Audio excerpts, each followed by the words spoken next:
What's going on, dudes and dudettes? Welcome back to Clutch Cinema Talk, and we're gonna be reviewing another movie. Yeah, neither excellent nor bogus.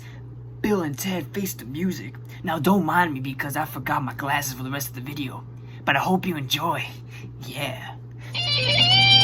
Alright. Yes, welcome back to Clutch Cinema Talk. We will be reviewing the third installment of the Bill and Ted franchise, which was just released last week. And to summarize, Bill and Ted Face the Music is, in my opinion, is going to join Hollywood's collection of, in quotes, sequels and reboots of movies from the 80s and 90s that are watered down and don't recapture the original magic. And that's kind of straight to the point, because this one, it lacked a solid story. It didn't have a solid story. It felt a little all over the place. That had like a couple of different, journeys going on at the same time. And it didn't offer anything new or exciting. It didn't have any new and exciting aspects.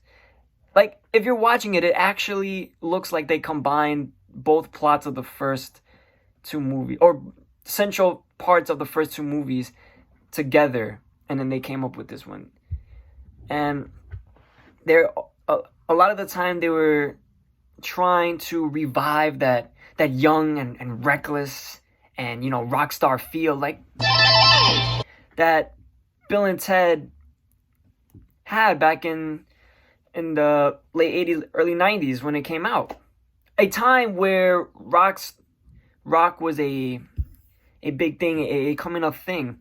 Whereas today is not as popular as it used to be, so it may not have the same effect on audiences, which is why Hollywood is continuing to recapture magic of older movies today. A little positive though, I will say that some of the new characters are decent. They're okay.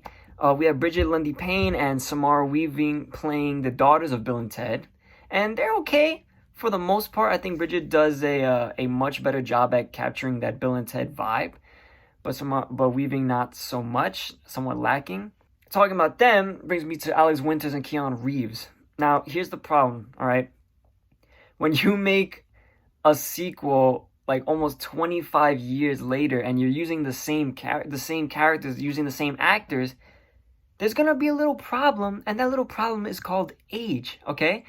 And not saying that if you're old you can't, capture the whole magic. It's just that one thing you can notice in the movie is they don't move as well. They don't have that hip, that yip, that zip that they did in the old Bill and Ted movies when they were much younger, and they were able to play that, boyish kind of vibe. Now it's just like middle-aged adults, and it's awkward. It's not the same as it was. And because of that, it takes away the magic, it takes away the feel, it takes away the excitement. It's you're literally watching like if your mom or your dad or your uncle or something like that, they put on like the clothes that they used to wear back in when they were kids, and they're trying to get with the time. It's a little bit awkward, a little bit. Yeah. In conclusion, Bill and Ted Face the Music is like I said, neither excellent nor bogus, and it's gonna be a forgettable entry in this now trilogy of this Bill and Ted trilogy. And the only time it may be brought up is if you have like a category on Jeopardy where it says like forgettable 80s 90s reboot / sequels on Jeopardy. It's gonna be forgettable in a few years. If you're gonna think about Bill and Ted, they're gonna think about the older ones. Bill and Ted, do I recommend for non-fans? No. You don't even gotta watch it. Just watch the original two and you'll be set. For fans of Bill and Ted, you can check it out, but it's really, you can live without watching this one. This has been another review on Clutch Cinema Talk. First one in a while, and we'll be doing Mulan soon. So, as I go, from the famous words of Bill and Ted, be excellent to each other. And party on, dudes. I'll catch you guys in the next video, alright? Yes, sir. Deuces.